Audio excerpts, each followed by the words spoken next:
ये जीत हिंदुत्व का जीत है। কি পরিস্থিতি গো মাতার, আমরা এটা সহ্য করব না। একটু ভাবুন তো, আপনি সারা বছর ধরে একটা গরু পালছেন, নিজের পরিবারের খাবার থেকে বাঁচিয়ে সেই গরুকে খাইয়েছেন, ব্যাংক থেকে ধার নিয়েছেন, মহাজনের কাছে মাথা নত করেছেন, শুধু একটাই স্বপ্ন, ঈদের হাটে এই গরুটা ভালো দামে বিক্রি হবে, সংসারের চাকা আবার ঘুরবে। কিন্তু হঠাৎ একদিন সরকার বলে দিল সুস্থ গরু জবাই করা যাবে না, শুধু অসুস্থ পঙ্গু বা বুড়ো পশুই কোরবানি দেওয়া যাবে, আর সেটার জন্যই সরকারি ডাক্তারের কাগজ লাগবে। এখন বলুন, এই লোকটা কি করবে? সারা বছরের বিনিয়োগ কোথায় যাবে?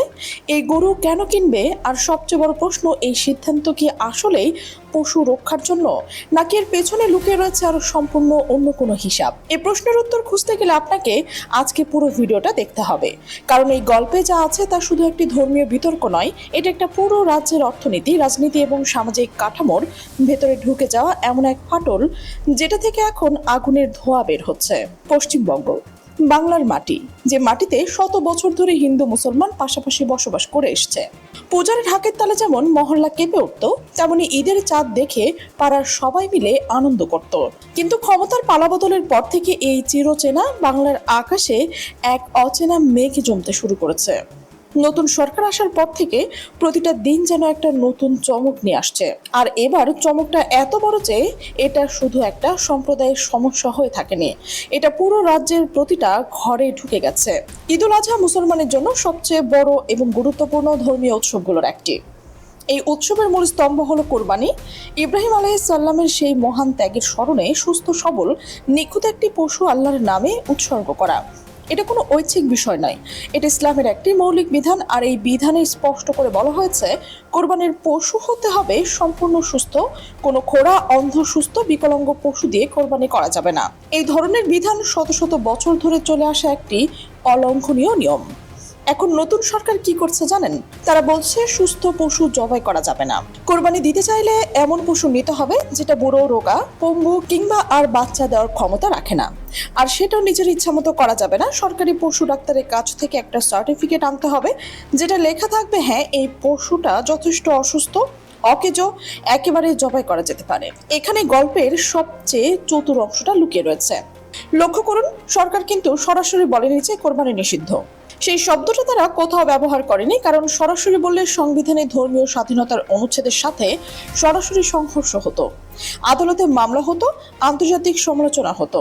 তাই তারা এমন একটা পথ বেছে নিয়েছে যেটা দেখলে আইনসম্মত মনে হচ্ছে, কিন্তু কার্যত এটা একটা সম্পূর্ণ নিষেধাজ্ঞা, কারণ ইসলামের বিধান অনুযায়ী অসুস্থ পশু দিয়ে কোরবানি করা হয় না।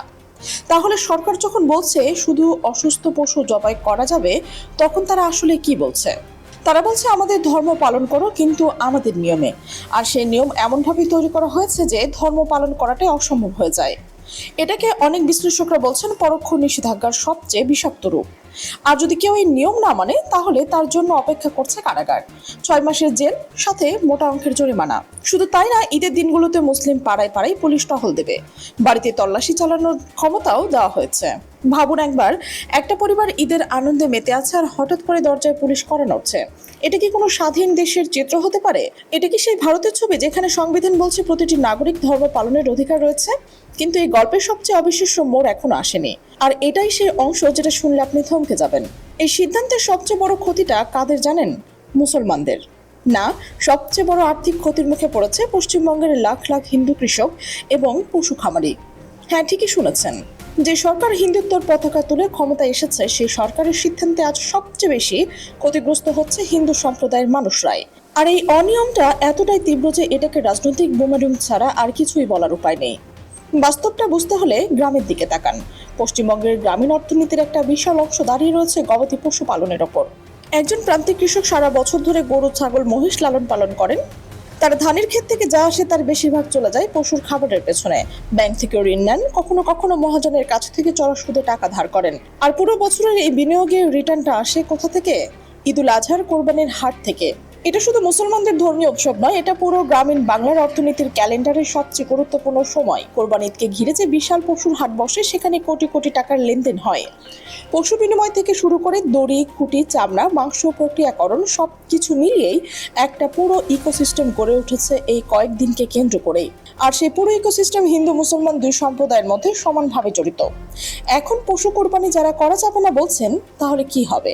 কোরবানির হাটে ক্রেতা আসা বন্ধ, কেউ সুস্থ গরু কিনছে না, কারণ কিনে কি হবে, জবাই তো করা যাবে না। ফলে যে কৃষক 10,000 টাকার গরু 50,000 টাকার বিক্রি করার স্বপ্ন দেখছিলেন, তিনি আজ সেই গরুটার জন্য কোনো খদ্দেরই পাচ্ছেন না। ঋণের বোঝা মাথায় নিয়ে তিনি দাঁড়িয়ে রয়েছেন খালি হাটের মাঝখানে। আর এই কৃষকের বেশিরভাগরা হিন্দু। তারা গরু পালন করে, ছাগল পালন করে, মহিষ পালন করে, বিক্রি করেন কোরবানির বাজারে। ধর্মটা এখানে বিক্রেতার নয়, ক্রেতার। কিন্তু বাজারটা সবার।